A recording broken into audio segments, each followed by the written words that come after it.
Abram suas Bíblias comigo em Isaías, capítulo 6, de verso 1 ao 9. Isaías, capítulo 6, verso de 1 a 9. Quero estar falando com os irmãos nesta manhã sobre o chamado de Isaías. O que isso interessa em nossa vida? Todos acharam? Diz assim a palavra de Deus: no ano em que o rei Uzias morreu, eu vi o Senhor assentado num trono alto e exaltado, e a aba de suas vestes enchia o templo. Acima dele estavam serafins, cada um deles tinha 6 asas, com 2 cobriam o rosto, com 2 cobriam os pés, e com 2 voavam, e proclamavam uns aos outros: Santo, Santo, Santo é o Senhor dos exércitos, a terra inteira está cheia da sua glória. Ao som das suas vozes, os batentes das portas tremeram, e o templo ficou cheio de fumaça. Eu gritei: ai de mim, estou perdido, pois sou um homem de lábios impuros, e vivo no meio de um povo de lábios impuros. Os meus olhos viram o Rei, o Senhor dos exércitos. Logo um serafim voou até mim, trazendo uma brasa viva, que havia tirado do altar com uma tenaz. Com ela tocou a minha boca e disse: veja, isto tocou os teus lábios. Por isso a sua culpa será removida, e o seu pecado será perdoado. Então ouvi a voz do Senhor, conclamando: quem enviarei? Quem irá por nós? E eu respondi: eis-me aqui, envia-me a mim. Ele disse: vá, e diga a este povo: estejam sempre ouvindo, mas nunca entendam. Estejam sempre vendo, e jamais percebam. Só até aqui. Vamos orar mais uma vez. Paizinho querido, nós lemos a Tua palavra, Senhor Deus. Que esta palavra, Deus, fale poderosamente no nosso coração. Nós queremos entender, queremos compreender quais são os Teus planos, quais são os Teus objetivos em nossa vida. Sinta-se à vontade para ministrar a cada coração aqui, nesta manhã, em nome de Jesus. Levamos nossa mente cativa em obediência ao Senhor Jesus. Querido Espírito Santo de Deus, toma o Teu lugar e fala com cada um aqui a Tua maneira. Que ninguém aqui saia daqui vazio, mas saia transformado, renovado pelo Teu poder, Senhor. É em nome do Senhor Jesus, Pai. Amém, Jesus. Às vezes nós ouvimos por aí alguns testemunhos incríveis sobre a conversão e sobre a salvação de algumas pessoas. Alguns detalhes dos pecados que foram cometidos são contados. Você vê lá de repente um ex-traficante: tomei 3 tiros, e aí o meu pulmão parou, e aqui a temperatura é uma, aqui é outra, e aí vai. Um ex-viciado, nossa, cheirava crack, cheirava, você imagina aí. Um ex-bruxo, mexia com todo tipo de trevas. Um ex-assassino: matei tanta gente. Foi algo terrível essas experiências que as pessoas tiveram. E são pessoas que experimentaram de fato uma miraculosa intervenção de Deus na vida deles, uma incrível e profunda alegria do novo nascimento. Experimentaram o novo nascimento. Todos os que têm um real encontro com Deus mudam. Ninguém que tem um contato com Deus, o que se aproxima de Deus, que conhece a Jesus, ninguém fica da mesma maneira. Quero que você pense sobre isso. Como anda a sua vida com Deus? Ninguém consegue ficar do mesmo jeito. E foi assim também na vida de Isaías. É um dos textos, dentre vários, que eu acho mais lindo da Bíblia.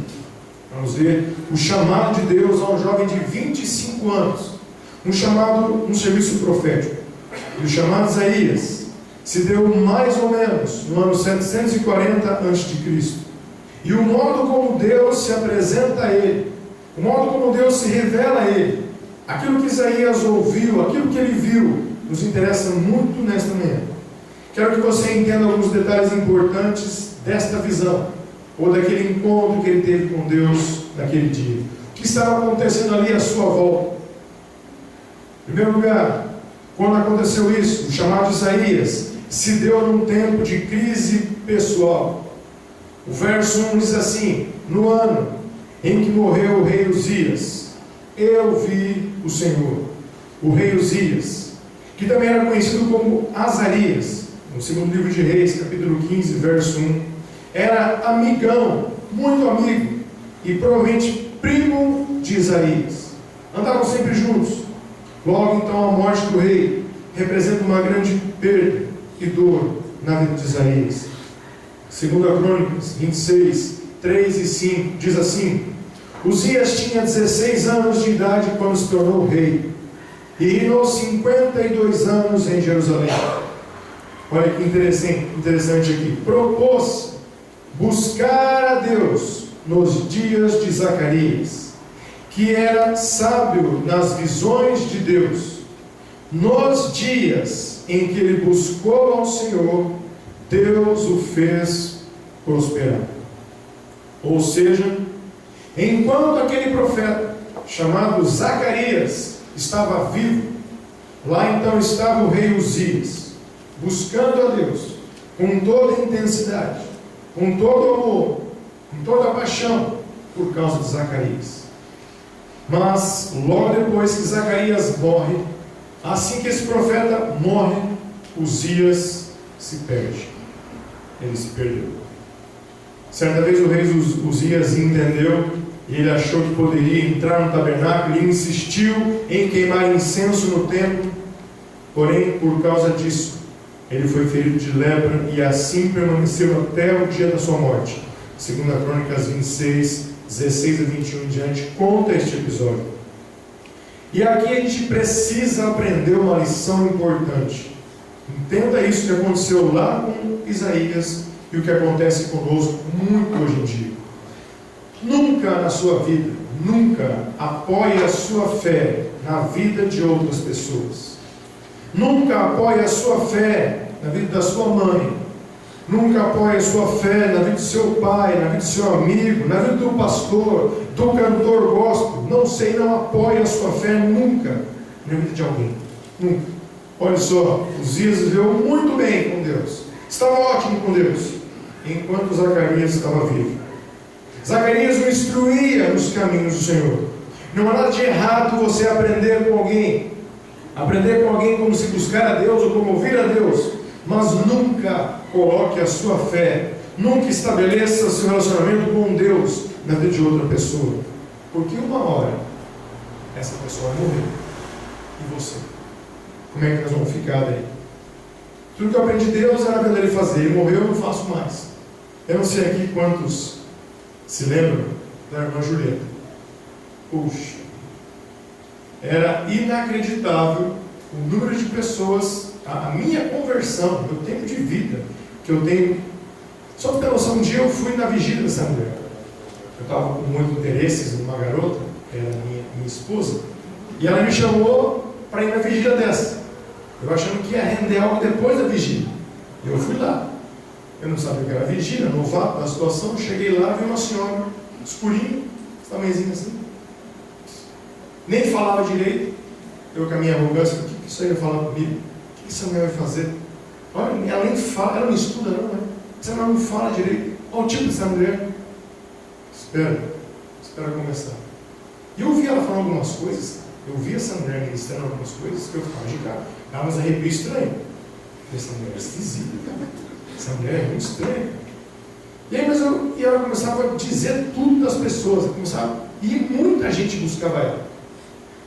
Aí comigo foi assim, falou: Deus, lá pelas 1 da manhã, 2 da manhã, falei: se esse negócio é verdade, se essa mulher é de verdade do Senhor, duvido que ela fala de mim então. Por que eu não falo de mim? Fala de mim então. E eu falei assim: vamos encerrar. Eu sabia que isso não tem nada a ver. E cantar um cânticozinho, que ela só cantava quem quer, só tinha um ritmo no violãozinho dela. Não vou acabar ainda não, porque Deus quer falar com mais alguém aqui. Quem pediu para Deus falar? Quem foi? É você, né? Você que olhou para trás. Vem aqui. Vem cá. Jesus amado.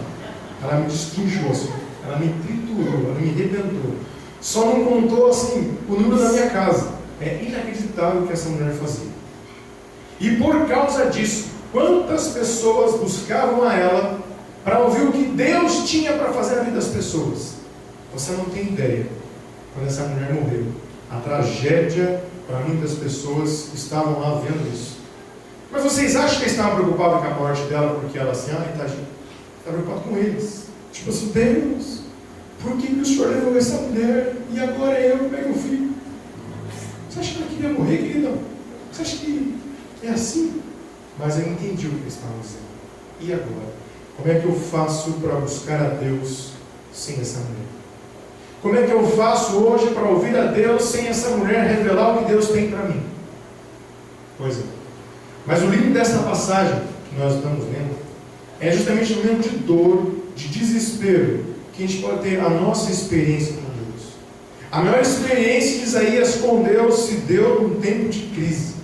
Essa foi a experiência que marcou para sempre a vida dele, naquela hora, na hora do desespero. A minha pergunta: por que Deus se revelou então enquanto Uzias estava vivo? Porque ele não estava nem com as coisas, não. Vamos continuar. A hora que ele perde, ele entendeu que estava mal. Aí Deus se revela a ele. Porque não se revelou antes, está tudo bem, está tudo tranquilo. Esperou ele morrer. Os tempos difíceis, meu irmão e minha irmã, trazem com ele grandes oportunidades. Agradeça a Deus pela luta, pela borrachada que você toma todo dia. É o seu tempo de você criar um relacionamento, uma intimidade maior com Deus nesta hora aí. Segundo, o chamado de Isaías também se deu num tempo de crise nacional. A morte de Uzias não era apenas uma perda pessoal, mas também nacional. Para que você possa entender o que foi essa perda, tem que olhar um pouco para o reinado de Uzias. Uzias se torna rei quando tinha 16 anos de idade, e reina por 52 anos. Diz que enquanto ele buscou o Senhor, Deus o fez prosperar. Então, durante o seu reinado, a nação prosperou e expandia suas fronteiras. Porque Uzias foi um grande guerreiro, a nação se sentia segura. Logo então, a morte de Uzias colocaria toda a nação, todo Israel em perigo. E a partir daí, Israel começa a distanciar de Deus, começa a pecar contra Deus, adorando outros deuses. O pecado, a rebelião e os pecados de Israel foram suficientes para que o Senhor julgasse o seu povo e os expulsassem daquela terra prometida. O povo seria levado cativo para a Babilônia e ia ficar lá por 70 anos em terra estranha como escravos. E quem era esse povo? Era um povo que um dia foi do Senhor. Um povo que agora vivia de aparência, vivia de nome. O seu coração estava afastado. Os seus ouvidos não entendiam mais as palavras dos profetas. Os seus olhos viam, mas não percebiam o que estava acontecendo. Eles haviam perdido o temor do Senhor. Você está bem? Você consegue entender a palavra de Deus? Você fica mal com uma ação, quando alguma coisa de mal acontece com você? Você fica mal ou deixa quieto? A questão já cegou a sua vista. A situação cegou os seus olhos. E olha que tremendo, o chamado de Deus para Isaías acontece no tempo. É importante a gente entender isso, porque Deus se manifesta aonde Ele quiser, do jeito que Ele quiser, a hora que Ele quiser, em qualquer lugar. Mas naquele dia, Deus se revelou em sua casa. Provavelmente Isaías tinha o tempo para chorar, para orar, assim como fez Ana, a mãe do profeta Samuel. Foi ao tempo para derramar o seu coração, para chorar, estava amargurada, ela estava se sentindo mal, angustiada, ela tinha que chorar, tinha que buscar Deus, e lá ela recebeu a resposta. 1 Samuel 1, 10 a 17. Então Isaías, como servo de Deus, vai até o templo e procura uma resposta para que ele possa suportar tamanha dor que ele está enfrentando. E na hora de maior dor, tem uma visão extraordinária. Lindo. Aquele dia, Isaías tinha entrado no templo, desconsolado, desesperado pela situação difícil que ele e a sua nação atravessavam. Porém, quando ele saiu, não era mais o mesmo, era outra pessoa. Ele agora saiu com um chamado divino. Ele entrou como espectador e agora ele vai ser usado como porta-voz. Isaías sai daquele lugar sabendo que Deus tinha o controle de todas as coisas. Você tem, meu irmão, minha irmã, a certeza de que Deus tem o controle de todas as coisas? Onde é que você vai quando você está mal? Tem a certeza que Deus está no controle? Não tem medo de nada? Tudo bem? Ali Deus o havia chamado e capacitado para uma missão que era pregar a palavra de Deus para um povo que não ia ouvir e que não ia entender. Deixa eu perguntar então para você mais especificamente, né? Onde é que nós costumamos ir quando estamos tristes? Você procura o consolo de Deus na igreja? Você procura o consolo de Deus na palavra dele? Ou quando você está triste, está mal, você sai gastar? Vamos gastar. Você vai gastar porque assim me desestressa, assim me relaxa. Onde é que você vai quando você está triste? Vai tomar uma? Vamos tomar uma para zerar, para ficar tranquilo, para ficar de boa. Aonde nós buscamos refúgio na hora da dor? Pensa aí. Faz toda a diferença. Isaías, por causa disso, ele foi ao templo. E por causa dessa atitude, ele recebe a maior revelação de Deus. A glória de Deus enche o templo. E Isaías estava lá para ver. E o que foi que Isaías viu e ouviu naquele dia? Ele viu a glória de Deus. O verso 1: no ano em que morreu o rei Uzias, eu vi o Senhor assentado sobre um alto e sublime trono, e as horas do seu manto enchiam o templo. Parece que tem algo errado aqui. 1 João, Evangelho de João, capítulo 1, verso 18, diz que ninguém jamais viu a Deus. Como então Isaías viu a Deus? Então ele não viu a Deus? Viu. O que ele viu foi uma teofania, uma manifestação da presença de Deus. Aquilo que ao homem é permitido ver. Deus se manifesta para Isaías da maneira que ele poderia ver sem morrer. Então foi uma manifestação da presença de Deus. Ele viu o Shekinah de Deus. Ele viu a glória de Deus. A casa se encheu de fumaça. Isaías não pôde vê-lo diretamente, mas o que ele viu deixou ele apavorado. Ele pensou que ia morrer, porque o amigo dele, o rei Uzias, havia morrido porque tentou entrar no templo e acender incenso. Imagina ele que viu o Senhor então. Vai ser então fulminado. Ele, como pecador, ele ia ser destruído, arrebentado. Pense aí, ele ouvindo aquela situação, se os serafins estavam escondendo o rosto, como ele então, o pecador, poderia contemplar a glória de Deus sem ser fulminado, sem ser destruído? Contudo, ali Isaías então compreende algumas verdades que nós temos que compreender agora. Primeiro deles, Deus é soberano. Reparem que o trono de Judá estava agora vazio. A nação estava de luto. Não havia um rei naquele lugar, mas Deus estava sentado sobre um alto e sublime trono. Judá poderia estar se lamentando pela falta momentânea de um rei, mas Isaías viu que Deus continuava reinando na posição de comando. Eu vi o Senhor no trono, exercendo o seu governo. Eu vi o Senhor assentado sobre um alto e sublime trono. Precisamos entender algumas questões em nossa vida.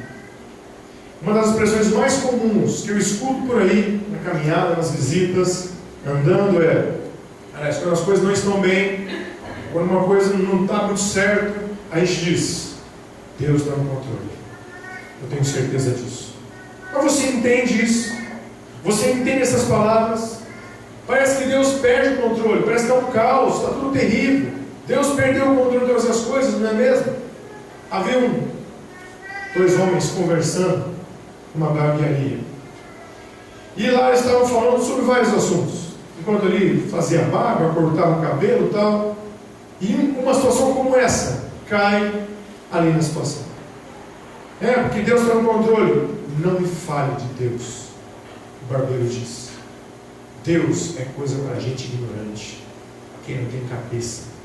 Se você entendesse um pouco da situação, você ia entender que Deus não existe. É uma mentira. Não, Deus existe. Olha a sua volta. Por que tanto terremoto? Por que tanto tsunami? Por que assassinato? Por que essas pessoas morrem queimadas de fome? Você acha que se Deus existisse, aconteceria isso? E o barbeiro destruiu o cliente dele. Não tinha argumento para falar com ele. Acabou. Ele então, para evitar confusão, saiu fora. E assim que ele saiu fora, acabou o trabalho, ele saiu fora, ele encontrou um mendigo ali fora, caído, jogadão, barbudão e cabeludão. Vou voltar a falar com ele. E voltou para dentro. Eu quero me retratar com o senhor. O senhor tem razão. De fato, Deus não existe. O barbeiro falou: percebe que você entende rápido as coisas. Você pegou rápido as coisas. É isso. Deus não existe. E barbeiro também não existe. Você está doido? Quem cortou seu cabelo agora fui eu. Quem fez a sua barba? Não. Se barbeiro existisse, aquele cara não estaria ali fora, barbudão e cabeludão. Porque barbeiro existisse, ele não estaria ali. Não, mas é óbvio. Se ele vier até mim, eu faço o trabalho para ele. Pois é, querido. As pessoas hoje são gananciosas, são presunçosas, pensam em si mesmo, não estão nem com as coisas de Deus, nem com as coisas de mais nada, pensam no seu próprio umbigo. E é por isso que Deus permite todas as coisas acontecerem, para que você aprenda a buscar Deus. Quando você aprender a buscar Deus, as coisas talvez parem. Se você fizer a sua parte, como eu faço a minha, as coisas melhoram. Mas Deus é soberano. Deus está no controle de todas as coisas, sim. Você pode não buscar. A batatinha sua assa é para você aprender a voltar a buscar Deus como estava antes. A luzinha do painel acendeu para você começar a buscar Deus desesperadamente enquanto ainda é tempo. Faça isso. Isaías viu que Deus é soberano. E o que mais ele percebeu ali? De que Deus é digno de toda a glória. No reino de Judá havia crise e desespero, porque o trono estava prestes a ser ocupado por um rei perverso chamado Acás. Mas assentado sobre um alto sublime trono estava Deus, é digno de glória. Isso nos mostra outra lição. Você parou para pensar quanto de fé e quanto de confiança nós depositamos em homens? Não, tal pessoa vai entrar agora, vai mudar tudo. A sua fé está onde, queridão? Está em gente? Está em pessoas? Temos uma época terrível hoje em dia. É complicado hoje. Porque pessoas hoje exaltam homens de uma forma que não é bíblica. E vendo alguns homens de Deus de fato pregando, homens de Deus tremendo, ele diz assim: a maior lição que eu já ouvi desses homens é essa: cuidado, porque nós somos homens como você e eu, somos pó como você e eu, somos pó. O que isso quer dizer? Quero que você entenda: o seu melhor esforço, do seu melhor dia, só mereceria o inferno. O melhor esforço, o seu melhor dia, merece isso, inferno. Deus não divide a glória dele com ninguém. A glória é somente a ele. Você, homem de Deus que for, somente é um canal para que Deus possa usar, mas a glória é dele. Isaías 43:7 diz: Deus nos criou para a sua glória. Deus não divide glória com ninguém. Nunca em sua vida deposite confiança em homens. Agradeça a Deus. Deus é digno de toda glória, não o homem. Outra certeza que Isaías teve naquele dia, porque ele viu: Deus é santo. No templo, os serafins entoavam louvores a Deus. Os serafins diziam: Santo, Santo, Santo é o Senhor dos exércitos. Quando a Bíblia diz santo, ela está definindo. Quando a Bíblia diz santo, santo, ela está enfatizando. Mas quando a Bíblia diz santo, santo, santo, ela está colocando o grau superlativo, enfatizando com toda a força e paixão, extremamente, excepcionalmente, a verdade da santidade de Deus. Ele é tão santo que nem os seres celestiais ousavam olhar para ele. Tem ideia do que é isso? É você ver como os anjos se comportam diante de Deus, como nós nos comportamos diante de Deus. Veja onde os olhos dos anjos não quiseram olhar, e veja para onde nós olhamos. O verso 2 diz: ao seu redor havia serafins, cada um tinha 6 asas, com 2 cobriam o rosto. Por que cobriu o rosto? Em sinal de respeito pela glória de Deus. Os anjos, serafins, cobriam o rosto. Com 2 cobriam os pés, Por que em sinal de modéstia? E o que é modéstia?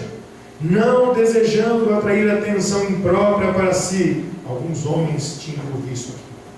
Algumas pessoas tinham que ouvir. Não desejando atrair atenção imprópria para si, porque a glória é dele. Modéstia quer dizer relutância de se gabar da habilidade que tem. Modéstia é respeitar limites, saber que você é homem. Modéstia também é saber que há coisas que você não tem o direito de fazer. Os anjos, cobrindo os pés, demonstravam modéstia. Tudo isso aqui.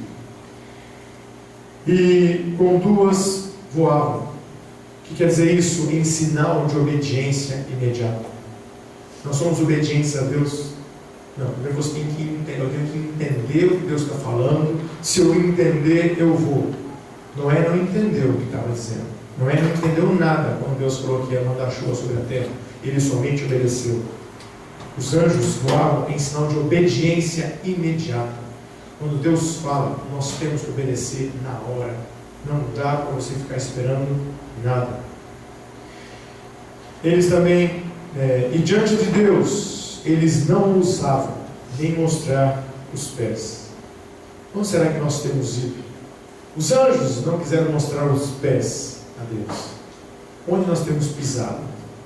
Onde nós temos ido? Pense isso aí. Nem tampouco ousavam olhar para ele. Das 6 asas que ele possuía, 4 eram usadas para adorar e 2 para servir. Cobrindo o rosto e os pés, sem dúvida nos mostra a reverência e o temor inspirados pela presença imediata de Deus. Os serafins cobertos, tentando se esconder o tanto quanto possível da presença de Deus ali, reconhecendo a sua dignidade na presença santa de Deus. Queridos, irmãos e irmãs, se os serafins se comportam assim na presença de Deus, com tanta reverência, e nós, pecadores, maus, perversos, podres, imundos, como é que nós ousamos a culpar Deus em alguma coisa que não está bem em nossa vida? Como a gente ousa a citar o nome de Deus em situações tão absurdas no nosso dia a dia? Pense sobre isso. Essa reverência que os anjos mostraram precisa nos incomodar. Tem que te incomodar. E diante daquela visão impressionante, Isaías teve medo. Isaías tinha certeza, ele pensou que ia morrer. No verso 5 ele diz: ai de mim, eu estou perdido. Isaías, como profeta, um dos primeiros ais que ele pronuncia foi para si mesmo. Observe que esse ai aí é um ai de dor, de lamento, de profunda tristeza. Jovem Isaías, impactado pela glória de Deus e pela santidade de Deus, ai de mim. O que nós sentimos quando você se aproxima de Deus? Como é que você se sente se aproximando de Deus? Sente assim como Isaías diz: ai de mim, Jesus, sou miserável mesmo, ai de mim. Nesta hora, quando ele se aproximou de Deus, Isaías viu o seu estado interior. Ele viu, estava aterrorizado por aquela visão. Isaías consegue enxergar o seu real estado. A luz intensa da glória de Deus invadiu todo o seu ser. No verso 5: então disse eu: ai de mim, pois estou perdido, porque sou homem de lábios impuros e habito no meio de um povo de impuros lábios, e os meus olhos viram o Rei, o Senhor dos exércitos. Ele viu, nesta hora ele viu os pecados do seu povo, que incomodavam tanto a ele. Ele sentiu, primeiramente, confrontado o seu próprio pecado. O primeiro pecado que ele viu não foi o do seu vizinho, não foi o do outro, ele viu o dele. Você reparou como nós somos bons em perceber pecado do outro? Não meu, mas o que você faz é terrível. Isso é um absurdo. Se você fosse assim, que coisa. Isaías viu isso, ele viu o dele. E olha que interessante, ele nunca tinha se visto desse modo. Ele já era profeta até aqui, e ele nunca tinha se visto assim. Talvez ele imaginasse: eu sou uma pessoa boa, eu tinha uma vida religiosa, uma boa vida política, sou respeitado pelo rei, pelos seus súditos. Contudo, quando a luz de Jesus ou de Deus revela, vai sobre ele, mostra a perversidade do seu coração. O que isso nos ensina? O que a experiência ensina para mim e para você? Queridão e queridona, Deus não usa instrumentos impuros na sua obra. Nunca ele faz isso. Deus tinha uma importante tarefa para Isaías. A nação estava em decadência moral e espiritual. Já havia lugares secretos para o culto pagão. O rico oprimia o pobre. Sacerdotes e profetas tornaram-se bêbados e queriam agradar somente homens. E aproximava-se o momento. Então que Deus, por causa disso, julgaria a nação, por causa da iniquidade. Deus então precisava de um instrumento para advertir aquele povo. Mas Deus não usou Isaías sem que ele antes confessasse o seu pecado. O que é que a gente precisa aprender com Isaías? Meu irmão e minha irmã, nós precisamos assumir as nossas deficiências, reconhecer o quão podre eu sou e quão podre eu preciso de Jesus. E por isso, Deus, eu peço perdão pela minha vida por causa disso que eu sou. Sou claro com o Senhor, sei claro com o Senhor. Olha o que Deus fez. Não se limitou somente a revelar que Isaías era um pecador. Deus também revelou o tipo de pecado que ele cometia. Quando você está perto de Jesus, quando você está perto de Deus, fica claro quem você é. A luz bate em sua vida, tudo que é trevas fica claro. E é fácil enxergar quem nós somos. Havia impureza nos lábios dele. As palavras que saíam dos seus lábios eram pecaminosas. Ele precisava ter os lábios queimados com a brasa viva do altar. Quem vive vendo falha apenas nos outros e criticando os outros é porque ainda não teve um encontro real com a glória de Deus. Porque o dia que você tiver, o dia que nós tivermos, vamos entender o nosso pecado. Nosso vai ficar claro. Essa pessoa não vai poder dizer ainda: os meus olhos viram o rei, como Isaías disse. Porque o seu pecado não foi descoberto. Porque o seu pecado não foi revelado. Porque o seu pecado não foi confessado. E ele vê o quanto ele é miserável. Nós temos que perceber o quanto nós somos miseráveis. A nossa vida fica nua aos olhos de Deus quando acontece isso. Deus não usa instrumentos impuros. E aqui Deus ele se revelou também ao pecador. Deus se manifestou ao pecador em toda a sua glória. Quero que você entenda que Deus ama o pecador, abomina, odeia o que ele faz. Ele nem esperou que Isaías se purificasse antes, uma manifestação já da graça de Deus.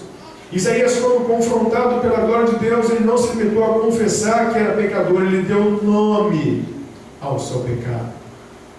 Quando vamos orar a Deus, perdoa o meu pecado, dê nome a ele. Ah, mas Deus sabe. Ele quer saber se você tem a coragem, se você é homem, se você é mulher, para assumir o que você faz. Deus, me perdoa porque eu sou mentiroso. Deus, Senhor, me perdoa porque eu sou murmurador. Deus, Senhor, me perdoe, e aí por diante. Isaías fez isso. Ele deu nome ao seu pecado. Ele disse onde está o seu problema. Onde estava o seu problema. A minha pergunta para nós nessa manhã é: você sabe onde reside então o seu pecado? Você sabe qual é o seu pecado?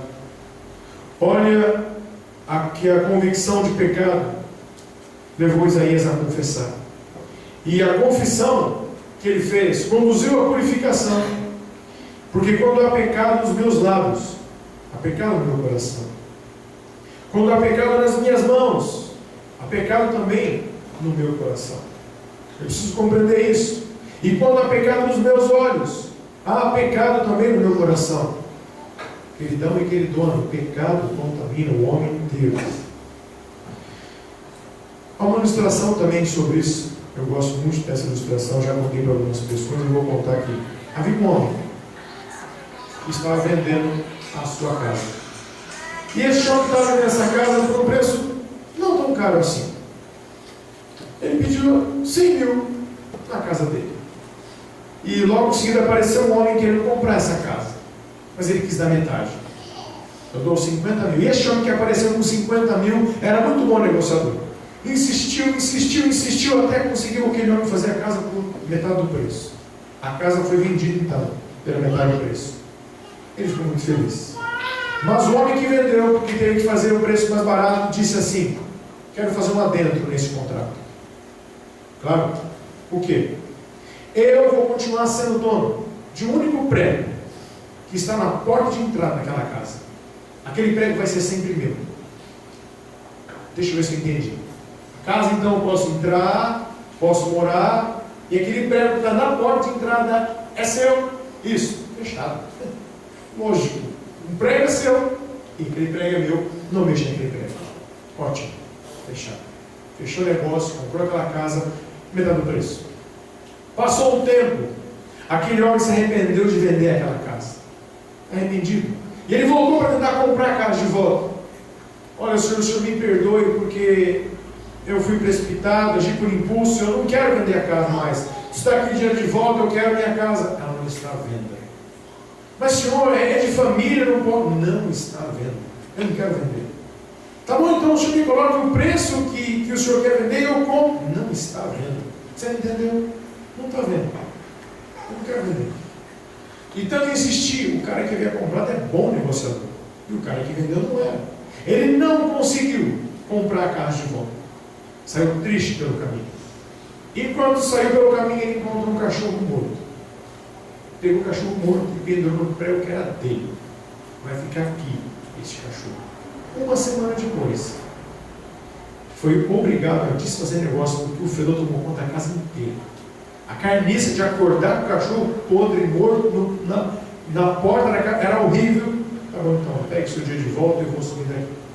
O que isso me ensina?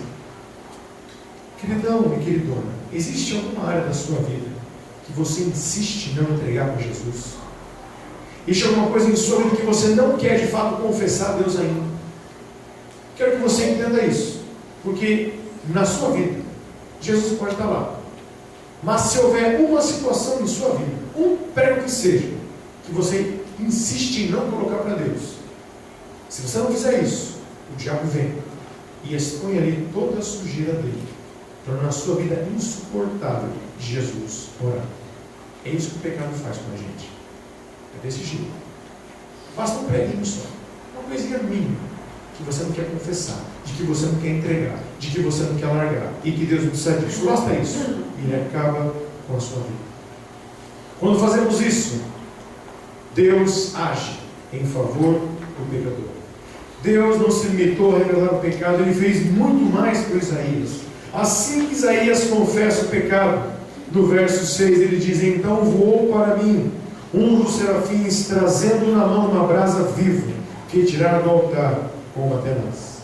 Isso mostra também que a iniciativa é de Deus.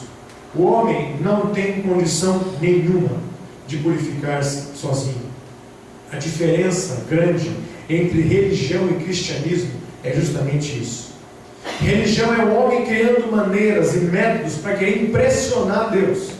Não vou cortar o cabelo, porque Deus não quer que corte o cabelo. Não vou agora usar calça comprida, então tem que usar saia. Você quer impressionar quem?